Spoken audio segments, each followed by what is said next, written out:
We're here outside Vigilante Coffee. I'm Dylan. I'm here with my new friend Luke. Hello.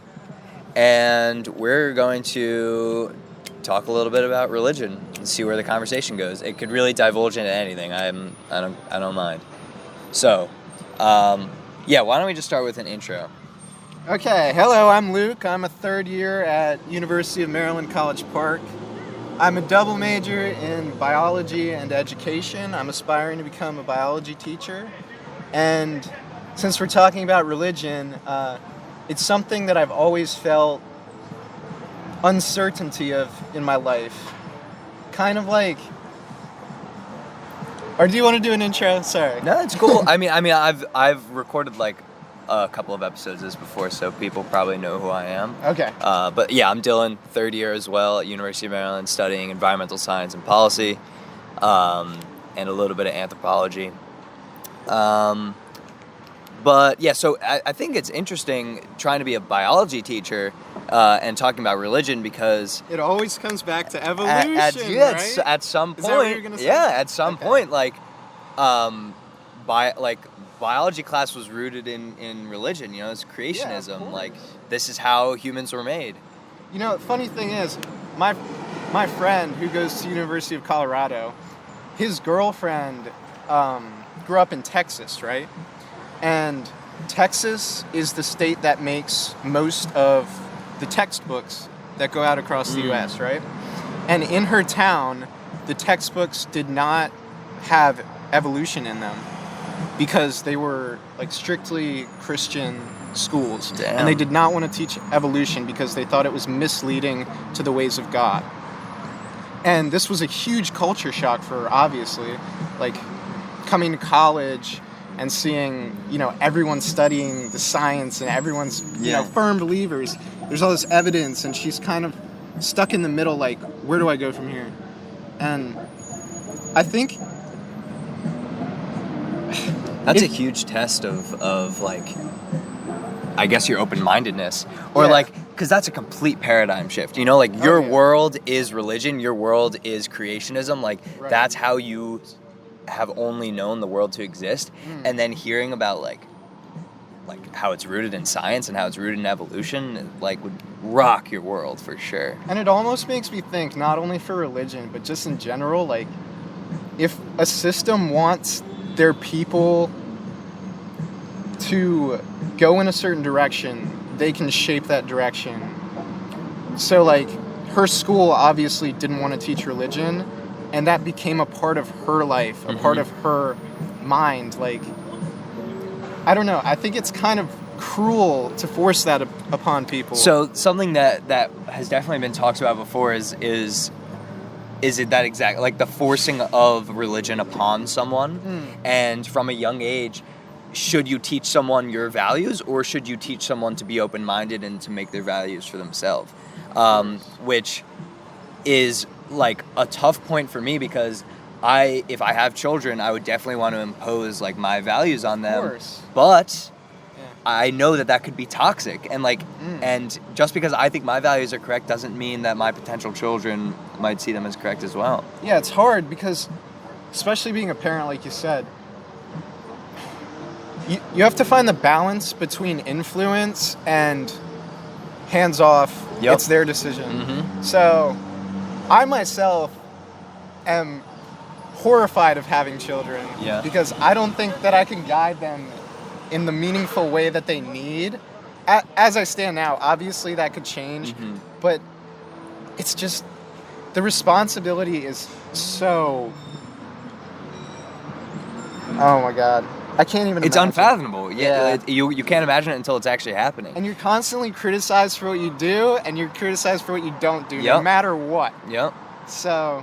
That's interesting because last night my roommates and I were talking about how we were talking about like shifts in, or like large leaps in science, specifically physics, of like in the like 1900s or late 1800s, we like physicists were like, we're about to reach everything. Like we're about to know everything about the universe because like there's nothing we could possibly learn that's like further that expands our view of physics. And then like quantum mechanics or like quantum field theory was discovered, or like the theory of general relativity. And then they were like, now we know nothing about physics. Right. We were also then I translated that to like, we also know nothing about emotions. Like, humans have not experienced a full range of emotions, and we never will. There's so many emotions I will never feel, and as a 20-year-old, I have obviously not felt the full range of emotions, and there are emotions that you begin to feel and you experience as you age within like this life. Yeah. So I forget exactly what you were saying, but there was a connection there. No, definitely. Yeah, I think your emotions are kind of like your biochemical fingerprint of who you are, and what you accumulate over the time of your life is like adds to your knowledge. So that's why I think when you shape people to feel a certain way, you're also shaping like their emotional fingerprint, if that makes sense. So influence is a crazy thing. Yeah, for real. God. So But back to religion. Right. I was gonna say, what was your like first experience with religion? Did your parents like make you go to church or temple, or like what was your religion growing up, or if you even had one? Yeah, so my mother grew up very religious. My dad went to a Roman Catholic church, and my mother went to a Catholic church. I don't know if there's a difference. Yeah. I think there is. Both of her parents were very religious, and she grew up. It's funny because her name's Teresa, so Mother Teresa. So yeah, I was raised by Mother Teresa and Father Bruce. Hilarious. And I went to church every Sunday, and I did what they told me to do. I listened to what they said. Sometimes They meaning the church? Yeah, and my parents. You know, I tried to meet the standard that they were setting while also maintaining my own identity. And I feel like somewhere along the way, I lost what it was to truly have religion, and just was focusing on like meeting standards. Like, what did I know about religion? That is fact. But then, okay, here's the evolution. That is also fact. You know, where do the two break off? And like, where does science and religion come together? And I think my life after high school, which is when I stopped going to church, I haven't been since. Yeah. Except for Christmas. I've started this journey by myself, and I don't know. I've met a few people along the way, some very religious, some very in the opposite direction, whether it be atheist, you know, or agnostic. Agnostic, thank you. Yeah. I don't know where I side right now. Yeah, I mean, me neither. My current view of religion, I like saying it that way because like I think that it's definitely a malleable topic, and my experiences going forward can definitely shape my religion moving forward. Right now, as I see it, my religion is like in my relationships with people. I think relationships... Totally! I totally relate to that, dude! I think relationships are super important. Yeah. And I think that... Well, I'm going to pause the conversation, and I'll explain it in a second, but let's just wait for this bus to pass. True.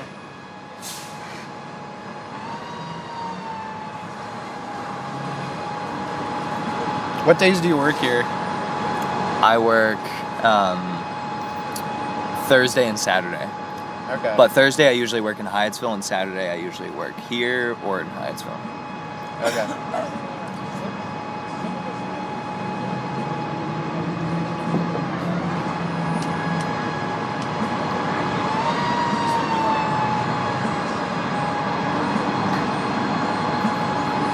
Route 1 is a busy street.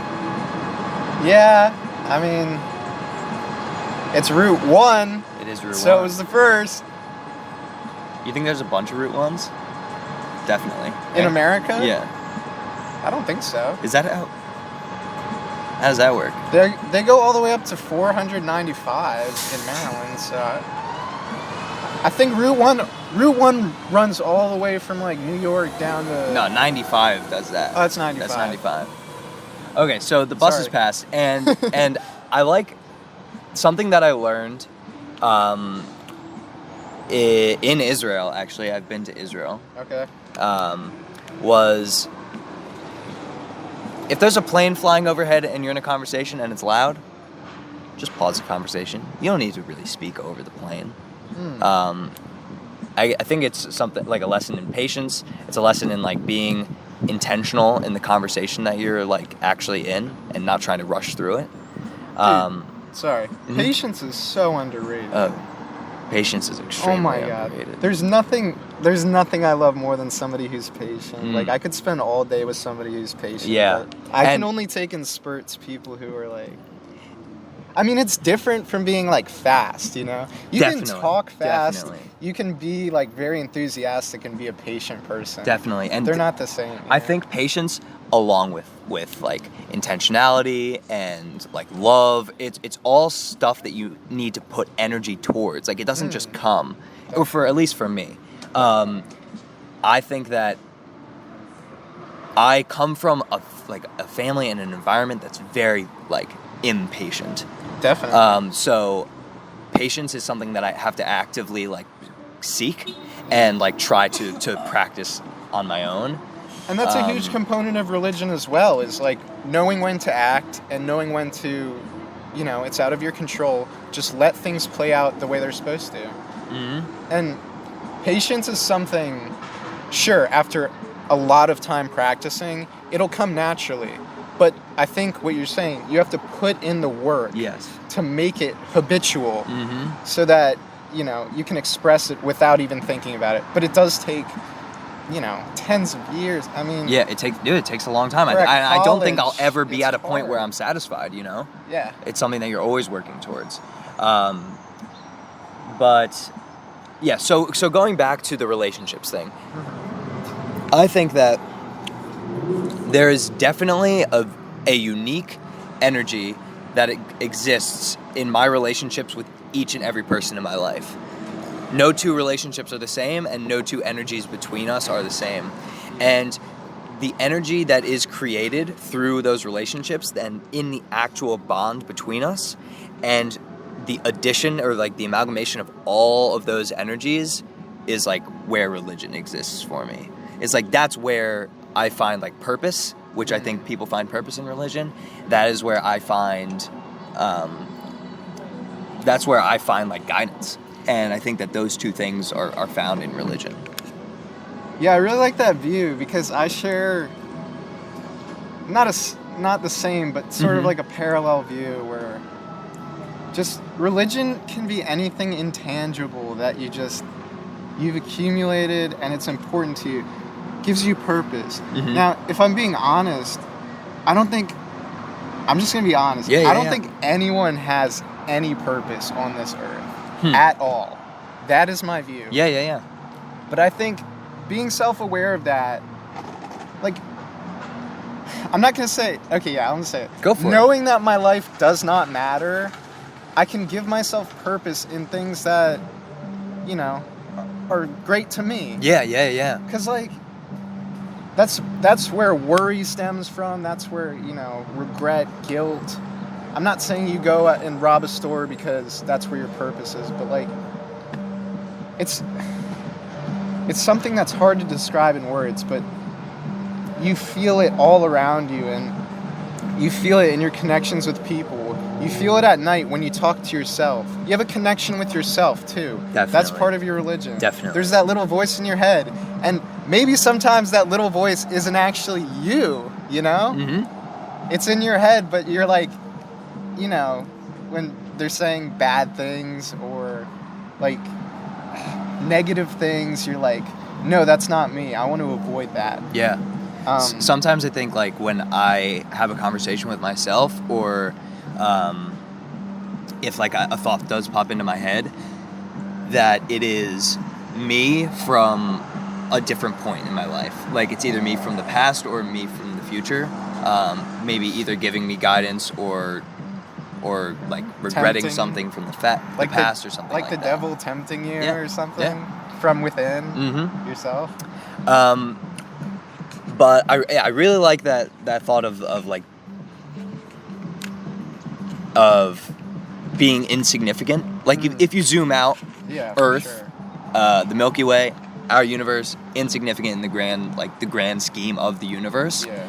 But Which people don't like to say. people don't like to say, but it really is kind of motivating for Yeah. me to do what I want to do and to For make real. myself happy, because Yeah. I know that my time on Earth is, well, we could get into like whether or not you're gonna live again or whether or not it's over, like after I mean, this. maybe. Or I have I'm no not idea what opposed happens. To the idea I have that no I'm idea what happens. gonna live as a freaking fruit fly and get smashed on my first day of living next Yeah. time. But that's my friend Eli. God, I would hate to be a fruit fly. Holy fuck. Why would you hate to be a fruit fly? Because you live for 8 days or something like that? 'Cause you just fucking get smashed and people hate you. I guess people already hate me, so it's all good. But being insignificant makes me motivated to make myself happy. And like I was just thinking while you were saying that of like being successful, and what does that really mean? Because one of my friends earlier was saying that he was concerned about being successful with his current studies, like right now, or is his undergraduate degree going to make him the most successful that he can be? What is successful? You know, like how do we define success? Those coffee shakes. No, I have a tremor. True. Yeah. I have nerve damage. Okay. Yeah. Kind of fucked up. Sorry. No problem. But the coffee makes it way worse, yeah. I understand that. I get coffee shakes like crazy. Really? But yeah, and it's how do we define success? And I think that for me, success means something totally different. Economic and financial success will allow me to do things that I might not be able to do, but it's not my first goal. Yeah. It can't be. Like I would feel very. Well, it depends how uncomfortable you with define success, because if success in your mind is defined as you finding purpose, then sure, that's your first goal. Yeah. But you were saying economic, right? Mm-hmm. Okay. That can be your first goal too. That's if what I'm it makes saying. you Yeah. happy. Why? Who am I to say? I don't care. Who am I to say? Yeah. Yeah. That is something that I should definitely try to implement more. Is like, I feel like that's a judgment that I don't need to have. Of like, if someone wants to be financially successful, go for it. Like, I should be helping you. Like, I should be supporting that goal. Dude, I'm the worst culprit at judging people. Yeah. Shit. It's toxic. Well, I judge myself more than anything. That's my Really? biggest problem. Really? Yeah. I'm constantly. Why do you think that you do that? I don't know. I have this weird relationship with myself. Uh-huh. I have a very strange inner machinations of my mind, if I'm quoting SpongeBob. Inner machinations? Is that supposed to be imaginations? Yeah, Patrick says it. The inner machinations of my mind, and then it's just a milk carton spilling. Yeah. You watch SpongeBob? I have seen a lot. We'll pause. But I have seen a lot of SpongeBob. Okay. I'm surprised you don't know that. That's like my favorite quote. The inner machinations of my mind. Is he just botching a word? No, I think that's a real word, dude. Really? Yeah, let me look it up. Oh, I'm trying to pick a Chinese name. You can do that? Yeah. Well, I mean, I can't use Luke. It's too American. I can't say, Walt Shi Luke. It sounds horrible. I gotta say, Walt Shi Luke. Or I'm gonna pick something cool, like Bai Li Xiao or something. What does that mean? Well, that's just an example. Okay, yeah. That's yeah. like white snow wolf or something. But you don't. Hell yeah! You I should know, right? you should definitely call yourself Well, White I told Snow my Wolf. friend Yija is the Chinese friend. Mhm. I was like, is it weird to name yourself after an animal? She's like, so weird, don't do it. Really? I was like, all right. So I'm just gonna let her help me pick it because she knows what's up. Yeah. Yeah, she's one of my favorite people in the entire freaking world. That's I just awesome. met her like 2 weeks ago.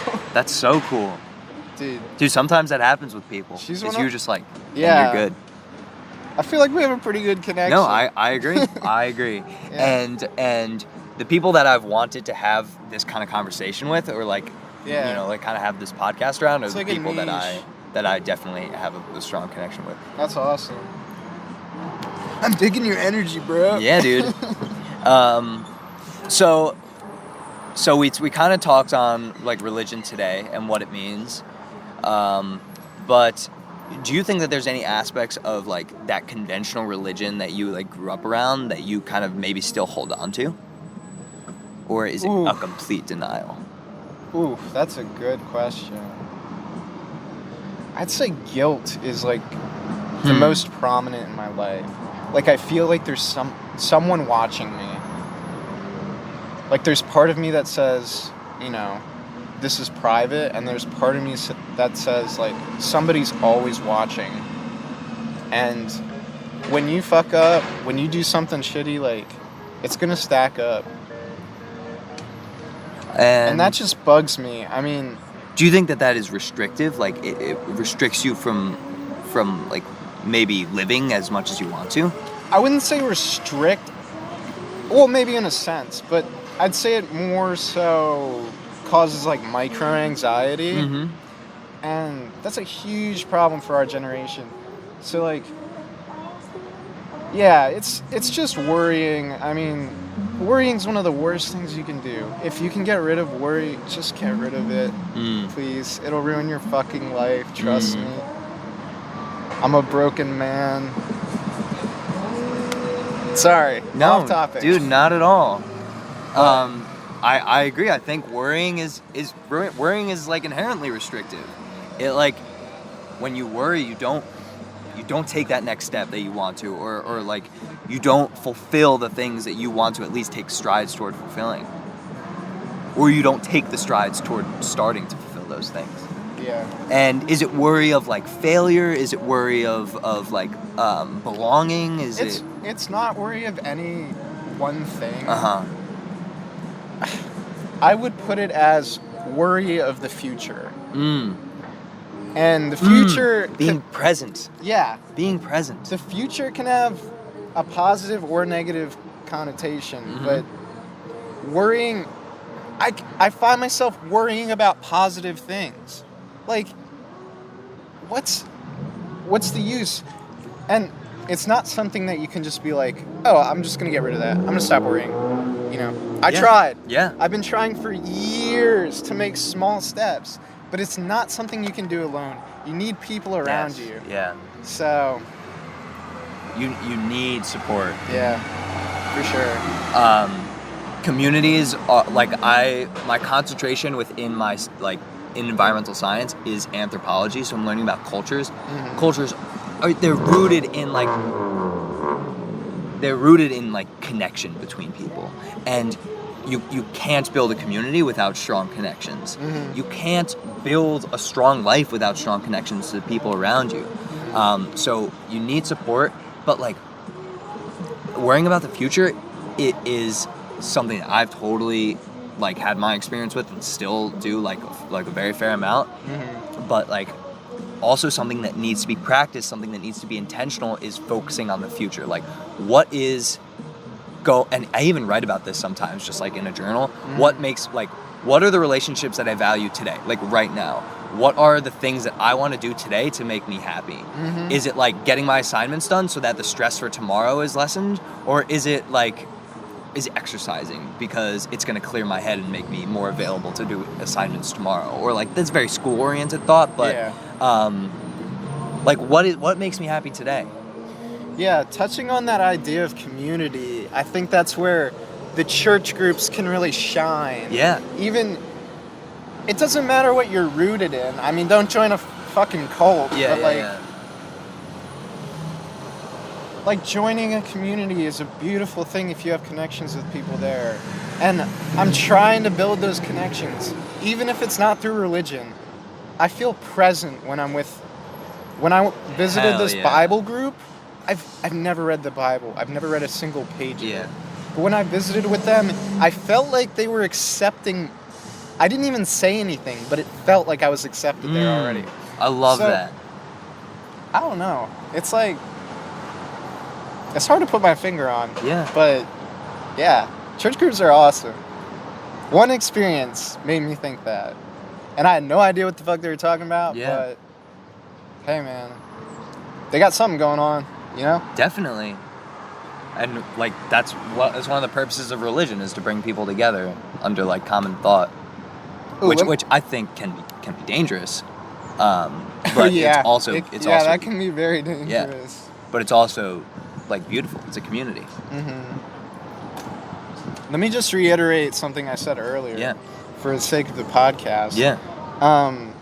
So at this Bible study event, it was on campus at UMD, and one of the activities that I participated in, which was very inclusive to everyone, no matter how much church experience you had, was writing down our flaws, our deepest, darkest flaws, you know, literally anything. Like, you could literally write, I want to kill somebody. Yeah. You know, you don't have to share, but you knew that when you shared those thoughts, that people had similar thoughts, because everybody has demons, you know? Yeah. Everybody has these bad ideas in their head. But to recognize them, to be self-aware, and to share that, it's a huge step in like accepting yourself. I mean, I shared all of mine. Yeah. Because I mean, it felt good. I don't really care, Mm-hmm. you know. And I'm very open with my friends. Like, I always have been. But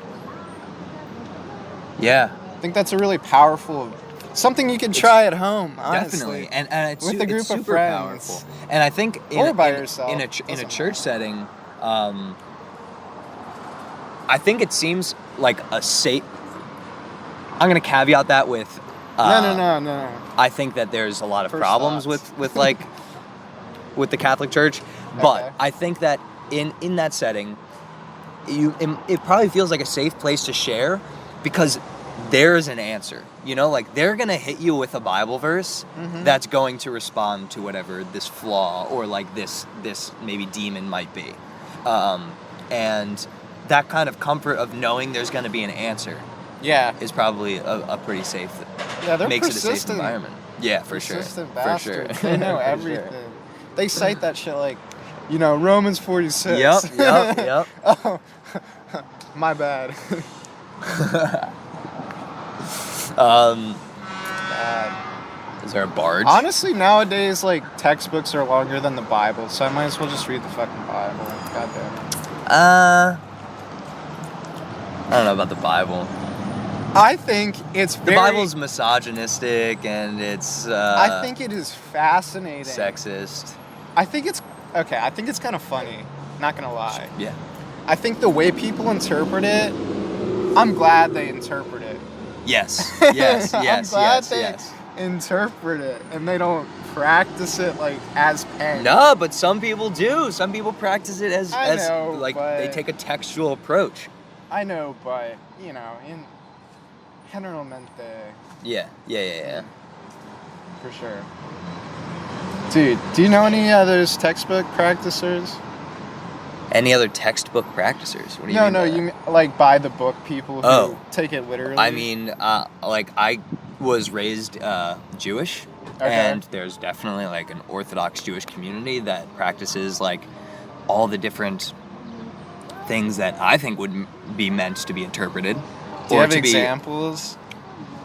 Not particularly, because I don't know the religion that well. Okay. But I just know that there are some things that Good old Orthodox Jews. that are meant to be that you have to, even with the Constitution today, like what we're looking at, like with like these Supreme Court nominations of like, do you want to nominate someone that's going to see the Constitution as this like fucking Bible that is intended to be like taken literally in the Yeah. word that it was like written in, or do you take a step back and say, okay, the Constitution was written in the 1770s, and the world looked incredibly different in the 1770s, and what was the intent of them saying this? They were saying the right to bear arms. They gave the people the right to bear arms because this is a new fucking country, and like, hey, maybe the government might overstep, and like maybe the government might become very dangerous, and then the people, you know what, should have a chance to defend themselves. It didn't mean like you have the right to own a gun in 2018 when Yeah. like gun violence is a huge problem. Did you know gun violence is a leading cause of death in African Americans and Latino men, African American men and Latino men aged in their 20s? I did not know Gun that. violence, That is a fact. leading cause of death, and that means that we should take another look at that, you know? Like, we should amend that shit. Like, an amendment gave women the right to vote. And, like, you know, like, there's all these things And how hard was that to do? Dude, it's crazy. Sorry for that little Constitution rant, but... No, that's a good one. I like that one. So, like, I guess my question to sum that up is, like, how can we live in a world so malleable and follow a rule set so stagnant? You know? Yeah.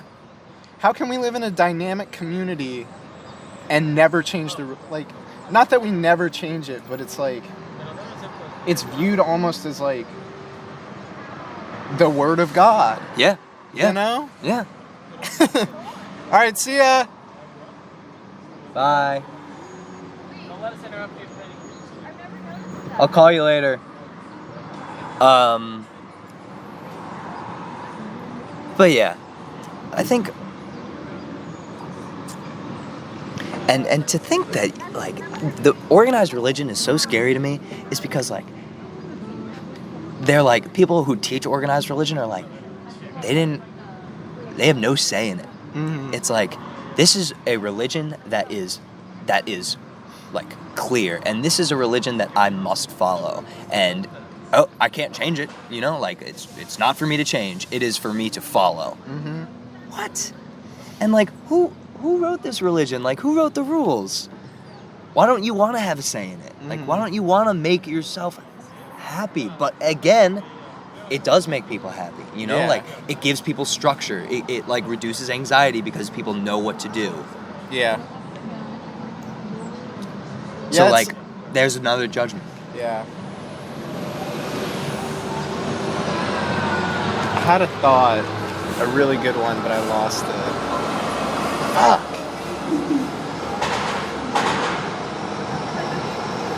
Let me pull it out. You got it?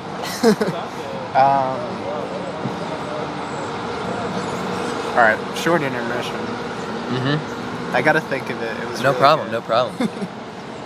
I like this talk though. It's interesting. Dude, me too. I'm glad that like you kind of flow in the direction of the conversation and not like I like that it's not interview style. Definitely. I wouldn't want it to be an interview style. I want it to be a conversation. I like interviews honestly because they put people on the spot, and I love seeing people struggle to find the answer. Because it's like, you know, people aren't very patient, so the longer they take to answer, the shittier their answer's gonna be. Yeah. Me, I just sit there, I'm like, give me a minute. There's this guy that came into Vigilante the other day. Mm. And I say the other day, it was actually like a couple months ago, but it doesn't Okay. really matter. No, I do the same thing. And so when you pay with the card, you insert your card, you insert the chip into the reader, and then we swing the iPad around and you sign it with your finger. Yep. This guy took out his wallet very slowly.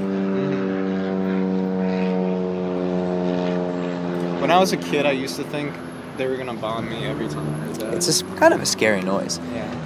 But he took out his wallet very slowly, inserted his card with two hands into the card reader, into the Uh-huh. chip reader, and I was like very interested, like because he was very slow in his movements, and he was definitely a college student. And I turned the iPad around for him to sign it, and he signs this for like a good 10 seconds, like very slowly with his finger, making like beautiful like textbook cursive letters. That's cool. First of all, a thought just popped into my head. What's good with cursive being like the official like signature? Like, sign this in cursive. Yeah, I don't know. Just I don't even know a what weird cursive thought. is. Just a weird thought. But so like, and I saw him sign it so slowly, and then when he was done, he looked up and he said thank you, and then he left. And it was just like, that guy was intentional. That guy like took it slowly. He didn't rush through it. Like He's probably from Europe. he might have been from Europe. He might have had just gone through some shit, you know? Like whenever, or like maybe he had like something in his life happened where he had a consequence because he was moving too fast, or like something like that. I have no idea what could have caused him to be like that. Maybe he was taught to do that. Who knows? But it was really interesting, and it was inspiring almost. That is interesting. I love weird people. I love weird people. So that's it for my conversation with Luke. It was really awesome to speak with him and get to know him. He's just a really amazing person, very open-minded, which is awesome because these are the kind of people that I want to have conversations with. And he was kind enough to allow me to share this with whoever I please. So I hope you learned a lot, and I hope this got you thinking. Thanks for listening.